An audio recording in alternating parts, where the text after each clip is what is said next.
Hi there, and welcome back to the channel. Steven here. Thank you so much for tuning in. Today I'm going to be talking about an underappreciated gem in the Styx catalog, this one being 2003's Cyclorama. Time of change for the band. Dennis DeYoung is stepping away, getting kicked out, getting fired, whatever you want to say. There was an instance where he kind of said the lights of the show were bothering him, so he couldn't tour. Some of the band said he was very controlling and things had to be done his way or else. So they kind of took this, I guess, as a way to continue on without him in it. So Dennis DeYoung is out. Canada's very own Lawrence Gowan steps in. He's known for the hit songs Strange Animal and Criminal Minds. He has that theatrical style to his music, so I can see why they picked him to replace Dennis DeYoung. Dennis DeYoung was very theatrical. Styx was known for that, and of course for the progressive rock sound. But with this album, Tommy Shaw, who had a lot of hits with, well, not a lot of hits, had a lot more success with Damn Yankees, was getting known in the rock genre, kind of decides to push the Styx album in that direction as well. So we have less of the progressive sound and the theatrics and more towards a straight ahead rock album, which is Cyclorama. I enjoyed that aspect of it because I figured you're gonna get a new guy in. It's a new Styx. It's a new time. It's 2003.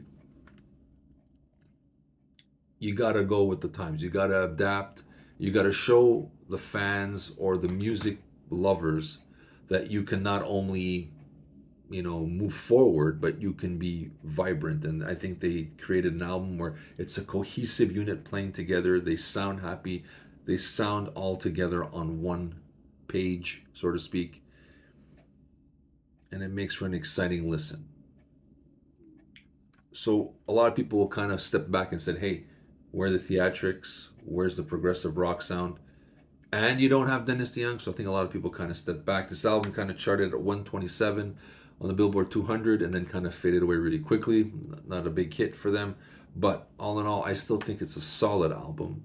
And yes, it is different, but I think that was the way to go. Unlike, I think, Journey, which most of their singers who replaced Steve Perry sounded eerily like Steve Perry, reminding the fan base of people going, sounds like Steve Perry. Why don't you just get Steve Perry? I think getting Gowan in there, he still had the flair for theatrics, but he had his own voice. He has his own style, so he brought something new to the table. Changing your style shows that you can adapt, you can change, you can move forward. And they created a new beast, kind of like, I guess, Van Halen with the Sammy Hagar. It's a different beast from the Roth era. So this is a different beast from the Dennis DeYoung years. Doesn't mean it's a bad album. It's just a different album. But I still enjoyed it. The only songs I don't like on here, there's a 50-second song called Bourgeois Pig with Billy Bob Thornton and Kiss Your Ass Goodbye, which sounds like a Sum 41 song or a Blink 182. So they don't fit there on for me. Then there's what's it called? Kinky Deska. At the ending, it's kind of like a chant, harmonizing. Then there's Tenacious D coming in, kind of doing a little comedy skit that they're supposed to make it onto the album, but they're late. I'm not sure it fits. I'm not sure it ends the album well that way. I prefer, there's a song One With Everything, which is probably the most Styx sounding song on this album. If you like their progressive side, this is the closest you're going to get to it. So I thought they should have ended it with that and not Kinky Deska, which means I think How Are You or something. But all in all, I still say the rest of the songs are like Do Things My Way is a great album opener. Waiting for Our Time, which was a single, didn't chart, but I enjoyed it. Fields of the Brave is a great song from Lawrence Gowan. Yes I Can is a nice little acoustic number from Tommy Shaw. I like Captain America from James Young. It's a great rocker. Great song. That was a surprise. I was surprised how much I liked it. Usually I don't gravitate to James Young. His voice is an acquired taste, I'm going to say. And usually I don't really go for it, but this one I'm hooked. The first time I heard it, I was hooked.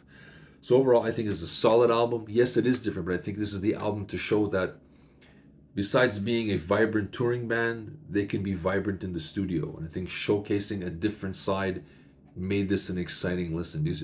They sound excited playing this material. They seem to be removing the shackles of Styx past and moving forward into the future, which for me made a fantastic listen. So do yourself a favor, if you see this on a streaming service, give it a try if you like Styx or if you just like good rock. You can't go wrong with this album, I think. It's an underrated gem in the Styx catalog and deserves a little bit more love. I hope they re-release this one day and maybe remastered or something. And I would love to see that happen. So this is Steven from the Roundtable with my thoughts on Styx Cyclorama from 2003. I'll be seeing you soon, guys.